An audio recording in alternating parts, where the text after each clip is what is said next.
pourquoi une victime ne parle pas? Souvent on le dit, ou elle n'ose pas, elle a des pressions, enfin, pourquoi? Est-ce que tu veux Alors, lui répondre, je Alexis? vais bien répondre.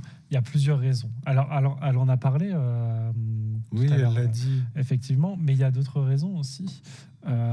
Déjà que les adultes n'écoutent pas beaucoup les enfants. En vérité, c'est un vrai sujet. En France, en tout cas, et même ailleurs, hein, la prise en compte de la parole des enfants. Souvent, on va les entendre, mais on va pas les écouter.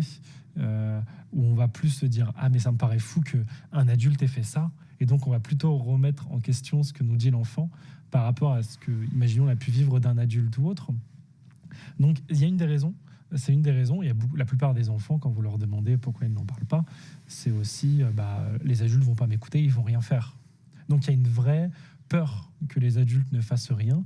Donc pourquoi me faire du mal à en parler si personne ne va rien faire, que ce soit chez les adultes, chez les professionnels dans le milieu judiciaire ou autre, hein.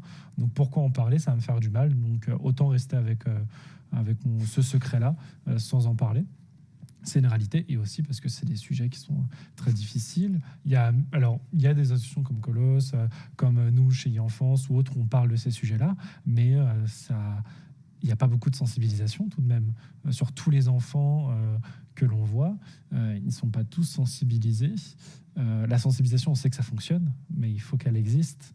On manque de moyens humains, de moyens financiers pour faire parler de ces sujets. Donc là, c'est très cool que la FFS organise ce type d'événement pour pouvoir parler évidemment là aux professionnels de la Fédé, qu'on puisse voir de plus en plus les enfants pour leur en parler, pas que à l'école, mais aussi dans le milieu du sport ou dans d'autres types de structures.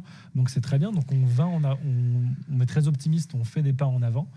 Mais il y a aussi ces raisons-là où parfois les enfants se disent c'est peut-être normal ce que je vis aussi. Il y a X d'autres raisons, peut-être que Gabriel peut aussi.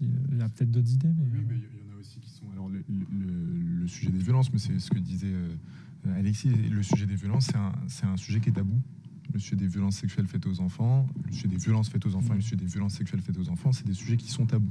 On le dit, on participe à briser l'omerta sur les violences sexuelles, mais ça reste un sujet tabou. Dire que ce serait pas un sujet tabou actuellement, ce serait faux. Les violences faites aux enfants sont un sujet tabou. Et donc du coup, il peut y avoir une certaine honte et une certaine culpabilité que peuvent ressentir les victimes, de penser que c'est de leur faute ce qui leur est arrivé, de penser que oui, que c'est de leur faute ce qui leur est arrivé. C'est quelque chose qu'on entend énormément, et notamment qu'essayer de faire croire l'agresseur d'Angélique au moment où elle faisait subir les violences, c'est quelque chose qu'on voit. Donc la honte et la culpabilité, c'est des choses qui font que les victimes n'osent pas forcément en parler. Le chantage, la peur de ne pas être cru, tout ça, il y a énormément de choses qui vont faire que les victimes ne vont pas oser en parler. Mais ce dont on se rend compte, c'est que quand on parle du sujet, et je vais rejoindre Alexis, c'est que quand on parle du sujet, quand on évoque le sujet, on se rend compte qu'il y a de la libération de la parole. Nous, la libération de la parole, c'est notre quotidien, c'est notre réalité à nous, parce que ce dont on se rend compte, c'est que quand on va poser des mots sur ce que les enfants peuvent subir, quand on va se mettre à hauteur d'enfant et qu'on va expliquer, qu'on va poser, qu'on explique ce que sont les violences, qu'on leur dit qu'ils peuvent libérer leur parole, et là on se rend compte qu'il y a de la libération de la parole.